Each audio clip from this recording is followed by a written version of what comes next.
Quelqu'un qui a aucune dette, pour un 400 000, on parle entre 80 et 85 000 de revenus de ménage. Au podcast Les Réfléchis, animé par Gabriel Benoît, courtier immobilier, vous rencontrerez des invités de différentes sphères de l'entrepreneuriat qui vous parleront de leur parcours, de leurs échecs et de leurs succès pour vous aider à affiner vos propres méthodes de développement personnel et professionnel. Salut tout le monde, bienvenue à l'épisode 14 du podcast Les Réfléchis. Aujourd'hui, je suis avec Louis David, copropriétaire de cabinet Momentum à Joliette. Salut LD. Salut! Ça va? Ça va bien toi aussi? Ça va, merci. Merci beaucoup d'être présent aujourd'hui. Écoute, merci à toi de me recevoir. Je suis content de m'être rendu à Sainte-Anne-des-Plaines pour l'occasion. Écoute, la raison que je t'ai invité, je veux que tu nous partages tes connaissances par rapport à les hypothèques, le marché, comment il va être en 2024. C'est quoi tes impressions? Avant toute chose, j'aimerais ça que tu me parles un petit peu de toi puis comment que t'es rendu, où est-ce que t'es aujourd'hui? Ben écoute, moi d'abord, je suis papa de 2 petites filles. Je suis marié depuis plusieurs années. Je suis aussi copropriétaire chez Momentum cabinet hypothécaire. En gros, on a parti le cabinet en janvier 2023. On avait un background, Maxime et moi, de plusieurs années dans une grande institution pour Desjardins, pour pas la nommer. Donc, j'ai été démarcheur pendant 8 ans chez Desjardins pour finalement faire le switch puis rentrer, en fait, vouloir partir notre propre business, propre cabinet. La raison pour laquelle on a fait le changement, c'est que j'avais l'impression que j'avais un peu fait le tour de la cassette de l'offre de service que j'étais en mesure d'offrir chez Desjardins. J'étais très bon, j'étais dans mes pantoufles, j'étais à la bonne place, mais il manquait un petit peu de défi. Puis ce qui manquait, c'est d'avoir tous les outils pour faire une prestation de service qui est à la hauteur de ce que j'avais en tête. Fait qu'en partant le cabinet, c'est vraiment ça qu'on travaille. En fait, c'est un travail de tous les jours. Là. Je te dis pas qu'on est à maturité, mais on est en train de travailler à offrir une prestation de service pour nos clients qui est top shelf. Tu sais, la dernière étage de l'offre de service. Puis c'est un peu pour ça qu'on a fait le switch. Moi, j'ai toujours été entrepreneur dans l'âme. J'ai eu une compagnie d'aménagement paysager, de taillage de haies. Oh ouais, ok. Si on se connaît un peu, mais c'est sûr que je t'ai déjà flashé des idées d'entrepreneurial ou en fait tout le monde avec qui je jase plus que 5 minutes. Des fois, je partage des idées de comment on serait capable de refaire le monde, puis ça passe souvent par l'entrepreneuriat parce que c'est quelque chose qui me passionne. J'ai un petit peu aussi de bagage dans l'investissement immobilier. J'ai fait acheter des plex, des chalets, j'ai fait un peu ça. Là, je me concentre plus par contre sur le courtage hypothécaire, puis sur gérer 2 enfants en bas de 5 ans. Mais c'est impressionnant de voir comment vous avez réussi à build votre cabinet en si peu de temps. Là. C'est rendu que vous avez une belle prestance, vous faites du gros volume, vous avez une belle équipe, vous avez des outils, c'est quand même très impressionnant. Là. Ben merci, j'apprécie. Écoute, on travaille fort, on se lève le matin tôt, on est content d'aller au bureau, puis de faire le meilleur, puis d'essayer de penser. Tu sais, ce qui est fou là-dedans, là, c'est que se partir en affaires, tu te dis OK, j'ai un logo, j'ai un local, puis j'ai un brand, je suis parti là, mais il y a pas une journée où j'arrive pas au bureau, puis je suis comme OK, comment qu'on serait capable d'être meilleur, comment qu'on serait capable de penser à notre processus qui soit plus serré, que je veux dire que le client à la fin il ait une expérience qui est vraiment à la hauteur des plus grandes institutions, puis en fait que Momentum devienne un peu la référence pour l'instant dans notre région, mais peut-être éventuellement au Québec. Oui. On verra où ce que ça peut nous mener. Là. Puis est-ce que tu pourrais nous partager ton opinion professionnelle par rapport à les taux d'intérêt qu'on entend jaser présentement pour 2024? Comment que le marché pourrait se placer en 2024? La phrase la plus célèbre dans le courtage hypothécaire actuellement, c'est « j'ai pas une boule de cristal ». Fait que je vais commencer par ça. Mais ce qui est prévu, en fait, là, c'est ce qui était prévu, c'était peut-être 3 ou 4 baisses du taux directeur. Fait que normalement, des baisses, c'est 1/4 de point. Fait que peut-être que le taux directeur pourrait baisser de 1% en 2024. Ceci étant dit, le marché obligataire a monté dans les derniers jours, dans les dernières semaines, et ça l'a, en fait, la job du marché obligataire, sans vouloir me rentrer dans un cours d'économie, là, mais le marché obligataire, eux, c'est de prédire ce que le taux directeur va faire. Fait que leur prédiction pour le dernier trimestre de 2023, ça avait été que ça allait être ça. Plusieurs, 3, 4, peut-être même 5 baisses. Donc, les bons avaient baissé. Mais là, c'est le contraire. Fait que peut-être que l'inflation arrive pas à être enrayée autant qu'on pensait. Le marché canadien est encore super bon. Et on se lancera dans pourquoi l'immigration. Il y a eu énormément d'immigration dans les dernières années. Là. Je pense que c'est 1,1 million de nouveaux Canadiens qu'on a accueillis.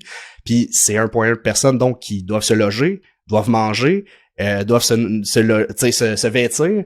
Fait que tout ça fait que le marché est encore fort. Ils ont de la misère à contrôler l'inflation. Puis peut-être que justement les prédictions des marchés obligataires vont être que ce sera peut-être 2 hausses au lieu de 4 qui étaient prédits dans le dernier trimestre de 2023. Ceci étant dit, ce que ça donne dans les taux d'intérêt actuels, là, si on parle en concret, ben, hier soir à minuit, il y a des banques qui nous ont envoyé des notifications de baisse de taux. Il y a encore des baisses de taux. Actuellement, en date d'aujourd'hui, le meilleur taux 5 ans qu'on est capable d'aller chercher est autour de 4,89. OK? C'est peut-être pas l'institution qui offre les meilleures conditions, mais quelqu'un veut un taux, quelqu'un veut aller chercher un fixe 5 ans, on est capable d'aller chercher ça à 4,89. Ma prédiction personnelle, c'est que en juin, on devrait être autour de 4,5 pour du fixe 5 ans. Après ça, on pourra s'en reparler, voir si ça s'est passé, mais c'est ce que je pense. Puis pour ce qui est du variable, le taux préférentiel actuellement est à 7,2%. Pour moi, on va se ramasser peut-être pas 1 point, mais peut-être autour de 6,45. Fait que 3 baisses de 0,25. Okay. Encore là, je suis pas économiste, puis c'est l'information que je lis puis je m'informe, c'est ce que ça me donne. C'est dur pour vous de venir vous positionner sur qu'est-ce que le marché va faire puis les taux d'intérêt. Vous allez vous ajuster en fonction de qu'est-ce qui va arriver, parce que tu peux pas dire ben oui, c'est sûr c'est ça qui va arriver. Il avait prédit au Covid que le marché allait perdre 20%. Ça a pris 50, sans vouloir dire. Ouais. On peut pas prédire.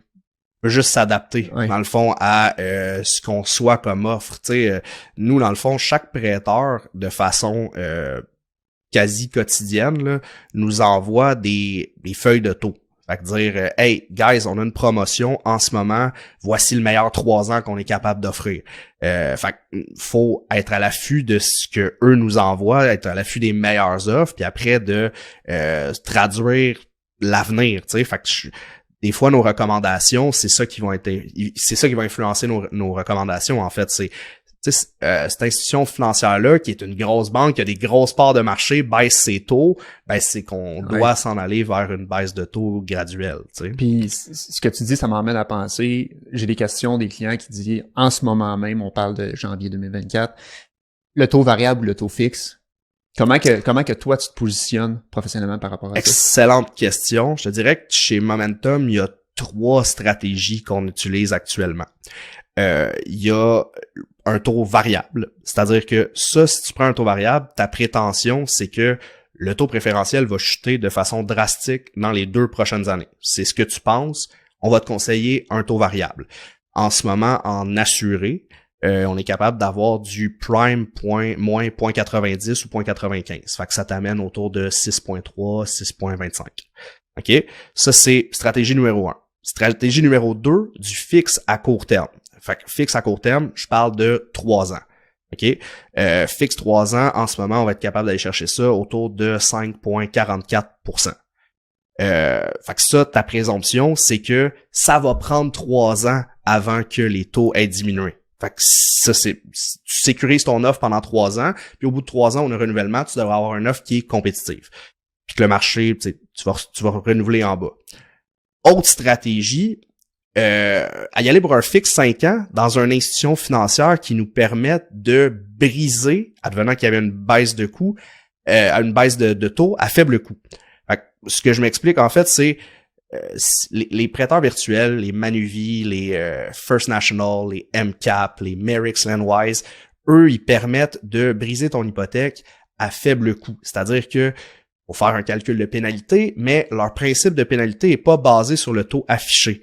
Fait que ça va toujours être un écart entre le taux offert et ce que tu pourrais, le taux que tu avais au contrat et le taux que tu pourrais avoir actuellement. Les prêteurs virtuels, eux, ils sont plus flexibles au niveau de ça. Fait que si on va dans un prêteur virtuel actuellement, on est capable d'aller chercher du 5,09 5 ans, ce qui est plus bas que notre 3 ans.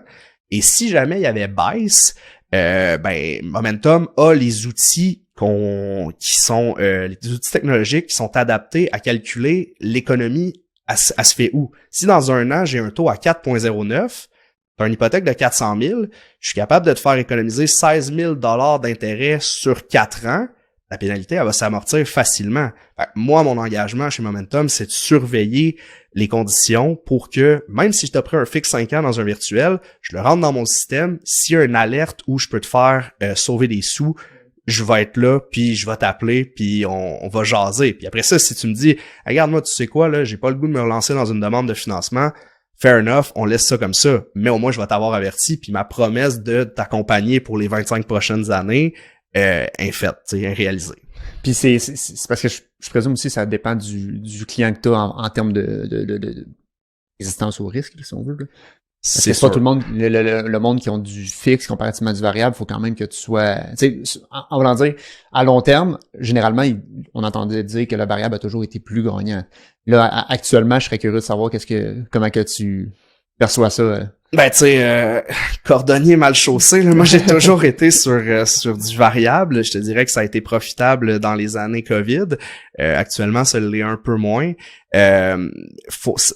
Le produit variable est un produit qui est, comme tu le disais, pas pour tout le monde. Envoyer un premier acheteur qui est inquiet, qui veut une stabilité, qui veut toujours avoir les mêmes paiements sur un produit variable, actuellement, ce serait pas une bonne recommandation.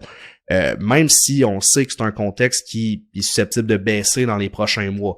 Fait que, oui, c'est un peu de cibler la personne que tu as devant toi, mais si tu as quelqu'un d'investissement qui est allumé, que c'est à sa 3e maison, qui se dit « Hey, moi je le sais que ça va descendre », ben là, on va le guider plus pour un variable, puis choisir, en guillemets, le meilleur variable ou ce qui vient autour de le gros autour de l'os du financement hypothécaire qu'on va être capable d'aller chercher. Tu sais. Est-ce qu'il y a une marge de crédit? Est-ce qu'il y a des produits complémentaires?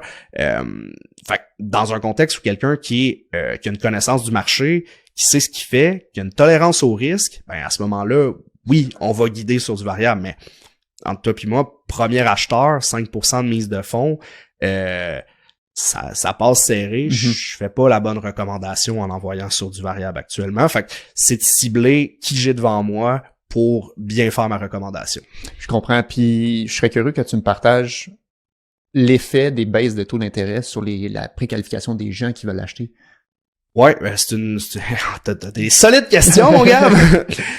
Écoute,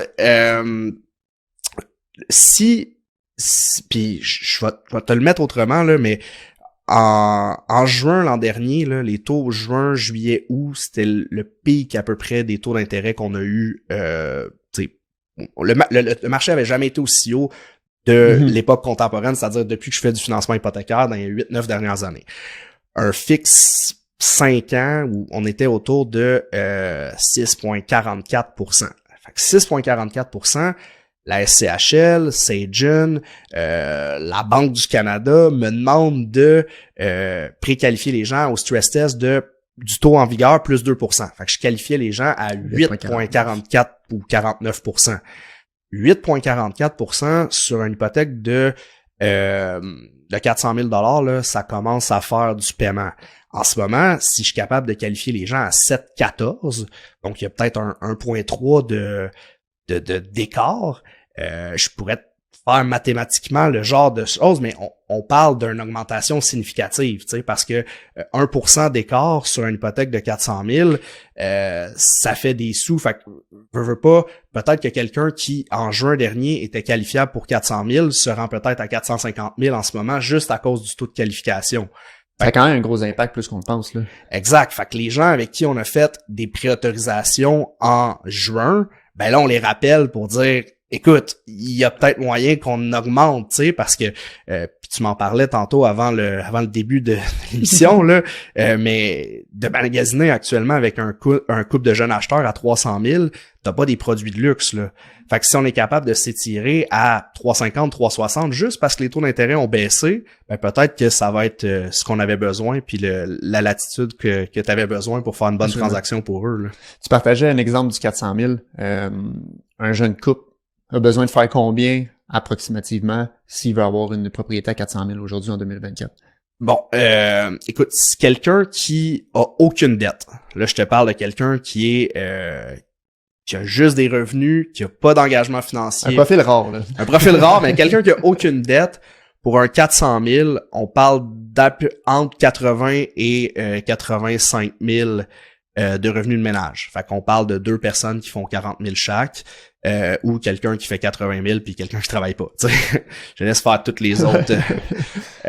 Mais en fait, 80 000 $ de revenus pour à peu près 400 000, ça on est à peu près dans ce range-là actuellement avec 5% de mise de fonds.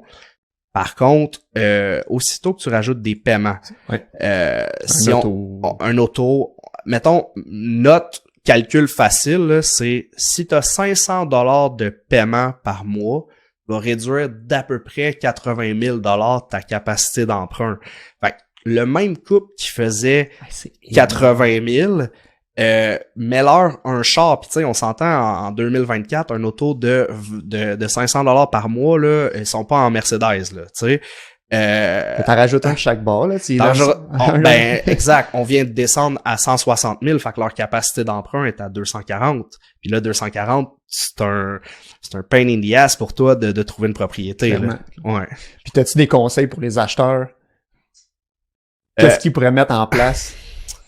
Ben, le meilleur conseil, c'est d'impliquer un courtier hypothécaire puis très tôt dans les démarches, parce que nous, on est capable de faire un plan, tu sais, quelqu'un là qui sort de l'école, puis que ça soit qui sort de l'école de métier, puis qui devient charpentier, ou qui sort d'un bac en droit, il devrait, aussitôt qu'il y a la pensée de acheter une propriété, il devrait inclure un courtier hypothécaire dans sa réflexion pour le guider. Parce que nous, ce qu'on est capable de faire, c'est de mettre sur pied un genre de plan de match, tu sais, puis dire va pas t'acheter un GMC, tu sais, va pas t'acheter le gros pick-up. Va pas t'acheter le gros pick-up, même si tu travailles en construction, tu sais, ta voiture elle se rend très bien du point A à Z.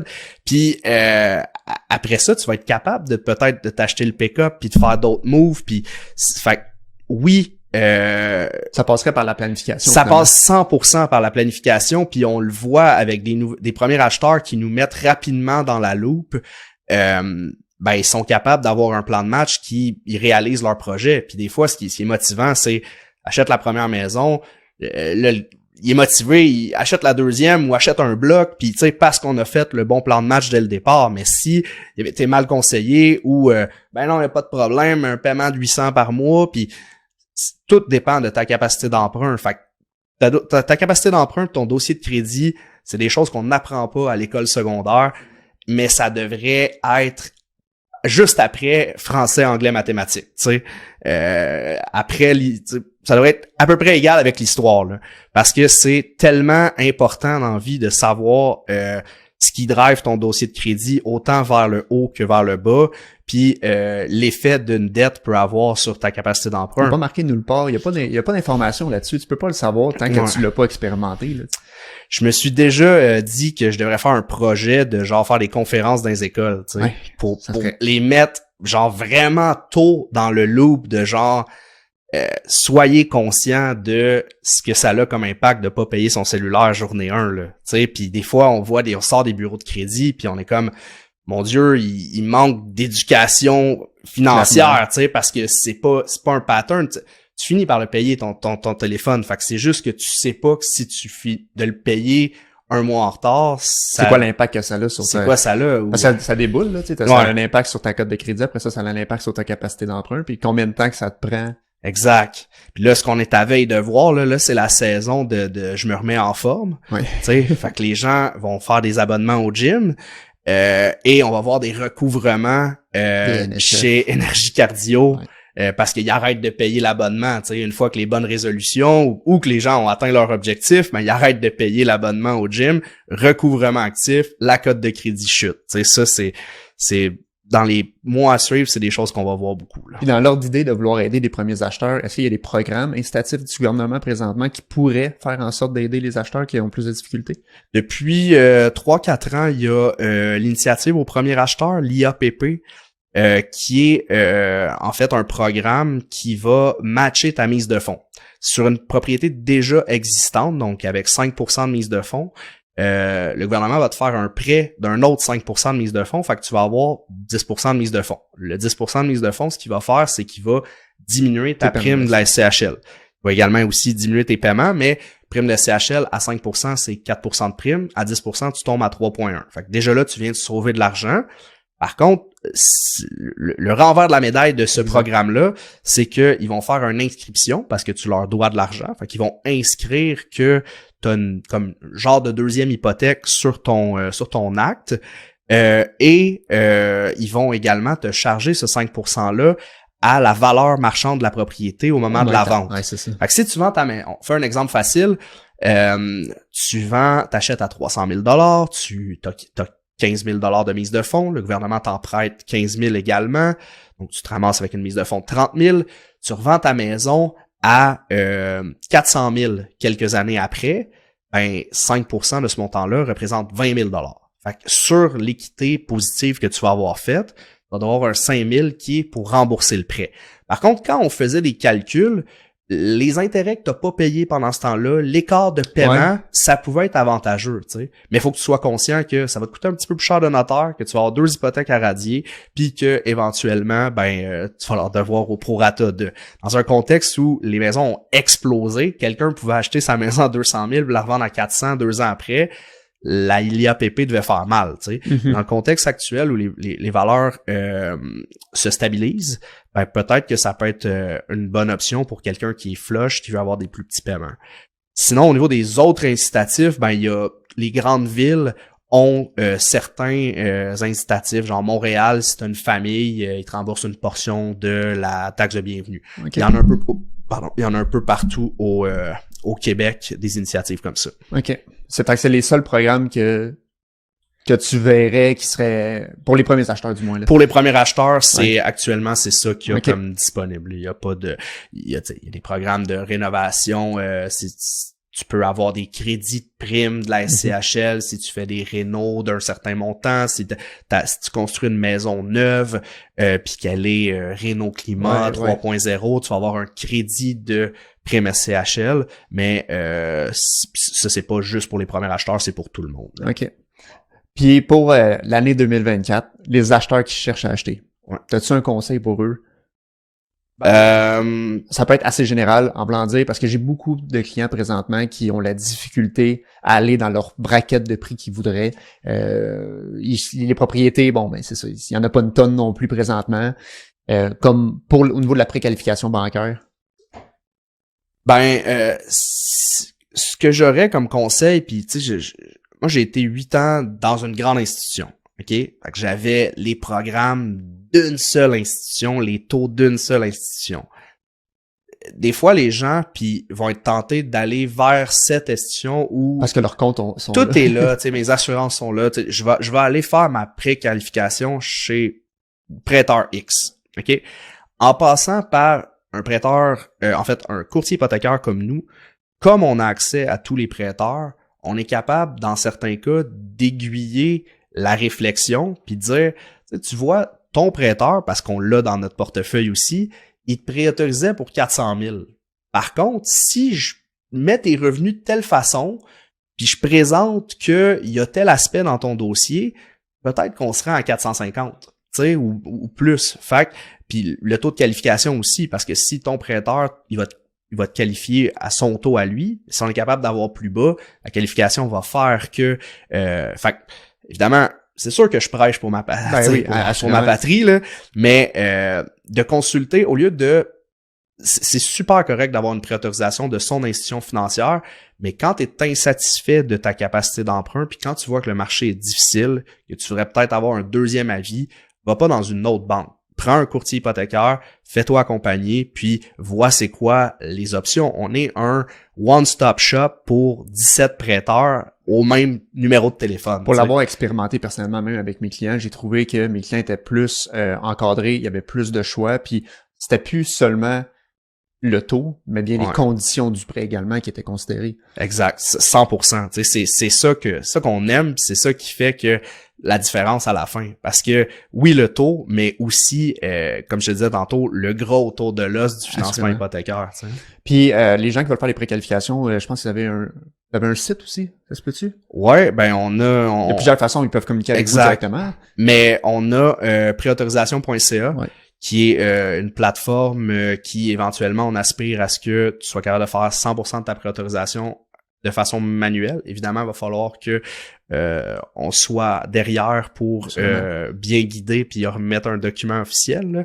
Mais actuellement, il y a moyen de faire une préautorisation. En fait, il y a moyen de prendre rendez-vous, d'être aiguillé un peu sur c'est quoi ton besoin. Est-ce que c'est un renouvellement hypothécaire, un refinancement hypothécaire?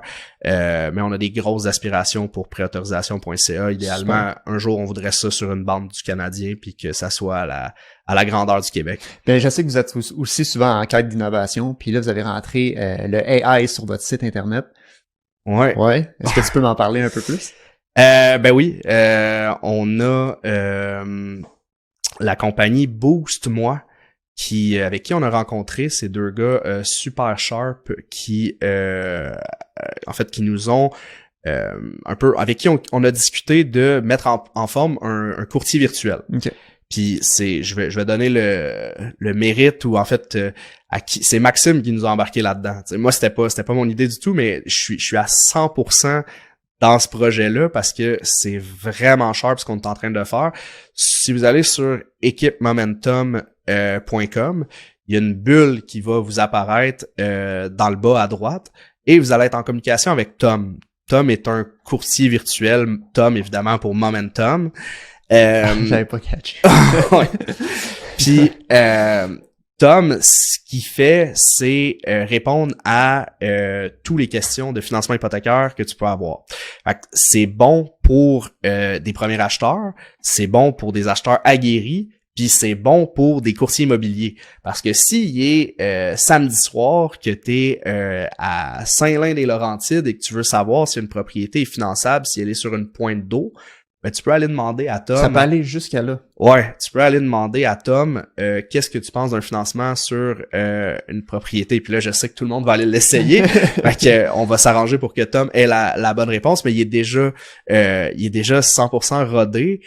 Et le lancement officiel, puis je suis content, c'est une annonce aujourd'hui à ton podcast, là, mais c'est la semaine prochaine. Fait qu'en ce moment, il est en rodage, puis il va être officiellement volé de ses propres ailes la semaine prochaine. Ce qu'on veut avec ça, c'est aussi que toutes les gens, tu sais, il y a des oiseaux de nuit qui veulent pas nécessairement parler à quelqu'un ou que si tu donnes des coordonnées à un de tes clients, ça se peut qu'il m'appelle pas, tu sais, parce qu'il va être gêné, mais si tu y présentes Tom, puis que en 6 clics, il est capable de prendre un rendez-vous dans mon agenda, avec ses disponibilités, avec les miennes, qui a un courriel automatique qui confirme le rendez-vous, puis par la suite, j'envoie la liste de documents, on va finir par se parler. Mais tout le « Salut, ça va? Ouais, moi, c'est ça mon projet », c'est Tom qui l'a fait. Moi, j'ai un résumé de la conversation. C'est excellent. J'ai tout sauvé l'aspect de démarchage. Tout ça est fait par mon courtier virtuel. Puis on aspire à ce que ça soit une machine de guerre. Là. Tu sais, Tom, en ce moment, c'est un adolescent, mais en juin, ça va être un homme mature qui est capable de répondre à n'importe quelle discussion puis question de financement hypothécaire. Parce que plus que tu y poses des questions, plus qu'il s'améliore puis il catch là, tu sais, fait qu'on est capable d'y demander, t'es capable d'aller demander à Tom c'est quoi ton paiement hypothécaire avec 5% de mise de fonds pour un achat de 400 000 si mon taux est de 5,9, tu sais. Puis éventuellement, il va sourcer sur mon site internet pour aller chercher c'est quoi le taux à faire. Fait que tu lui dis j'aimerais savoir un taux fixe 3 ans, parfait, il va aller sur mon site internet, il va chercher le taux et il va te calculer c'est quoi ton paiement hypothécaire. Fait que nous, on croit que l'avenir est là. Après ça, on s'en reparle dans 5 ans quand Tom va avoir 75 ans puis va être rendu un vieux sage, là. Mais j'ai l'impression que ça va vous permettre aussi d'être capable d'aller cibler encore plus de gens, puis les gens qui ont des questions à n'importe quel moment, ils vont être capables de répondre directement. Puis après ça, vous, je présume que vous pouvez au besoin communiquer avec eux. Exact, c'est ça. Dans le fond, tu sais, si on dit toute la vérité, Tom aussi, c'est un closer. Mm-hmm. Tom, ce qu'on veut, c'est qu'il est entraîné pour Assurément répondre à tes questions, que tu aies un service à la clientèle qui est A1, mais aussi éventuellement te demander si tu veux être contacté pour un rendez-vous de financement hypothécaire, parce que le nerf de la guerre, c'est pas juste que tu discutes avec Tom, c'est que je finisse par communiquer avec toi, puis qu'on ait une relation d'affaires par la suite, puis que tu bénéficies de 100% des outils de Momentum Cabinet. Mais ça peut commencer par Tom, la relation, puis si c'est le cas, ben on va être vraiment content qu'on va s'être sauvé ce temps-là. Les gens qui sont gênés vont pouvoir profiter, puis pour toi, puis pour tous les courtiers qui sont partenaires avec Momentum aussi, c'est vraiment un outil facile. C'est ça, j'allais dire. Parce que t'es en rendez-vous, tu sais, là, mettons, normalement, tu vas appeler Max, tu vas dire, hey, Max, j'ai tel client qui est là. Mais là, tu peux dire, hey, mon courtier, il est disponible là. Demain, 10h, t'es disponible. Regarde, c'est dans ton agenda, c'est booké, c'est fait. Toi, tu le sais, lui, il le sait, tout le monde le sait, tout le monde est content. J'ai l'impression que vous mettez plein d'outils comme ça qui font en sorte que votre service est encore plus encadré, parce qu'en plus de ça, même, je pense, de te rendre avec un portail pour tous les gens qui font les préqualifications pour mettre tous les documents. Ouais, ben la sécurité chez Momentum, c'est quelque chose qui est très important. Tu sais, on deal avec des informations qui sont assez sensibles. Fait qu'on a un outil technologique qui est un portail sécurisé en two-factor authentication. Fait en gros, tu vas me donner ton courriel, tu vas me donner ton cellulaire, je vais te faire parvenir un courriel, tu vas avoir un lien exclusif, puis pour rentrer, il va falloir que tu rentres un code qui va être envoyé sur ton numéro par texto, tu sais, comme toutes les grandes banques font. Dans ce portail-là, tu vas pouvoir rentrer toutes tes infos si tu veux. Fait que rien d'obligatoire, on peut le faire ensemble lors de la discussion par la suite, mais tu peux rentrer ton nom, ton adresse, ça fait combien de temps que t'es courtier, tes revenus, tu sais, tout le kit. Puis après ça, ben il y a une voûte sécurisée dans laquelle tu vas partager tes documents.